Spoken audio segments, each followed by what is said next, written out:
Musaasizi Herbert Lumu nga ye taata awere ennemba n'ogw'okutta eyali omuyizi wa Hillside SS erisangibwa e Matugga Bukenya Martin gwagambibwa okukuba emigobante paka lwe yassa ogw'enkomerero ku lunaku lw'abaagalana. Ku bigambibwa nti yali atwalidde muwala wa Kamuli akomezeddwawo mu kkooti omulundi ogwokutaano.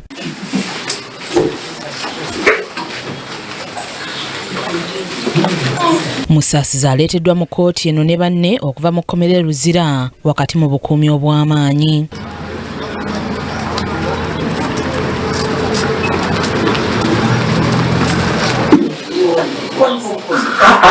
Bano bayingiziddwa mu kkooti era mu bwangu ddala. Kkooti n'etandika nga Musaasizi abadde ataddeko akakookolo okufaanaganako nga bwe yali ku mulundi oguwedde.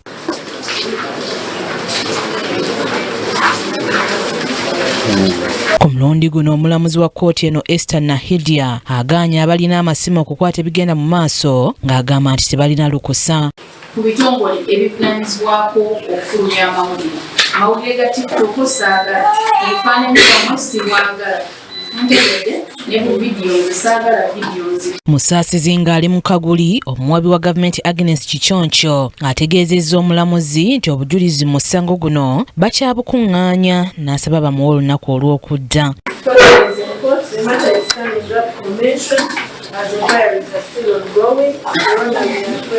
Wano Musaasizi wawanikiddwa omukono ng'asaba omulamuzi abeeko ky'agamba era omulamuzi olumukkiriza ne yeetondera eggwanga ne bazadde ba Martin nti kuba teyagenderera kutta mwana waabwe.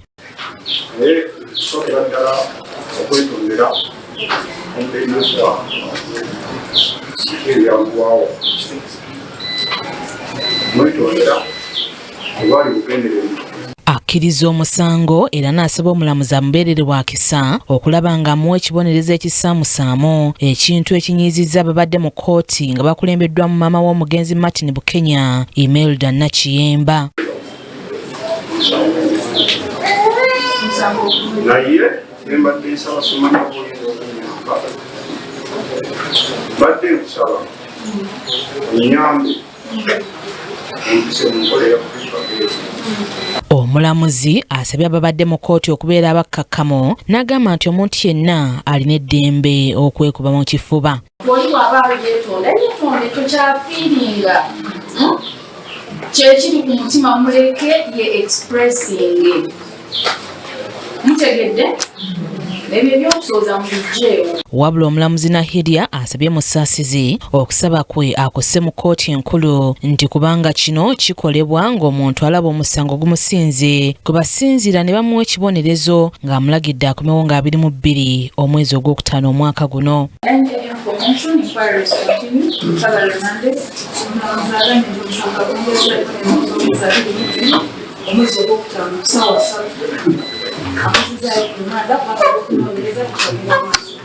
Kkooti oluwedde bazadde ba Martin nga bakulembeddwa mu maama we Imelda Nakiyemba tebasanyukidde kwetonda kwa Musaasizi nga balumiriza nti naye bwe yali atta omwana waabwe yeetonda naye nga tamuwuliriza. Tuufu yeetondedde kkooti nange nanneetondera naye nze nga maama sisobola kugamba nti nsobola okutwala okwetonda kwe. Kisooka kya byonna omwana wange talidda.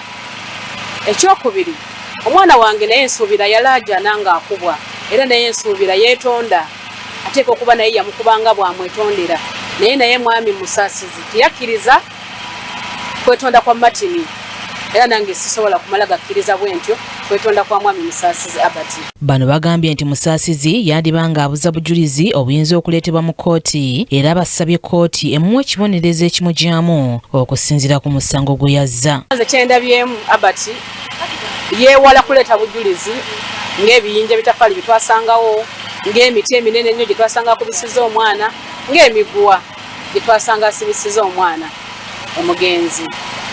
Ayatadde okubanga ayanguya ensonga obutaleeta bujulizi bwonna era n'asalawo ne yeetonda mu maaso g'abantu nga tuli mu kkooti. Kadde mu kkooti olero kyewuunyisizza omusibe Herbert Musaasizi avuddeyo n'asaba plea again era naye n'atwetondera n'otwetondera.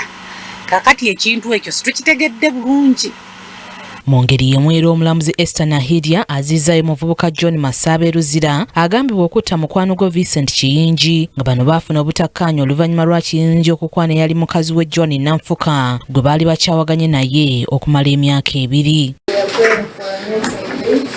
Omulamuzi Nahirya naye amulagidde akomewo ennaku zimwe za 22 omwezi guno ogwokutaano. Bazadde b'omugenzi okuli Nabbanja Helen ne jjajjaawe Eva Nassanga ne kojjawo omugenzi John Kabunga basabye omwana waabwe afune obwenkanya kubanga Masaba yali mukwano nnyo gwa Vincent ate ng'omukazi yali amukyaye okumala emyaka 2 nkyokka n'amufumita ebiso ebyamuserengesa ewa Ssenkaaba. Ewuunyisa baali ba mukwano okusookera ddala n'oyo Masaba. Tusaba obwenkanya naye bamufunire ekibonerezo ekijjiira ddala mu kibonerezo kye yalekera munne enfa gye yafaamu. Ajayi Samuel yakusakidde eggulire lino Crockett TV amalindirire.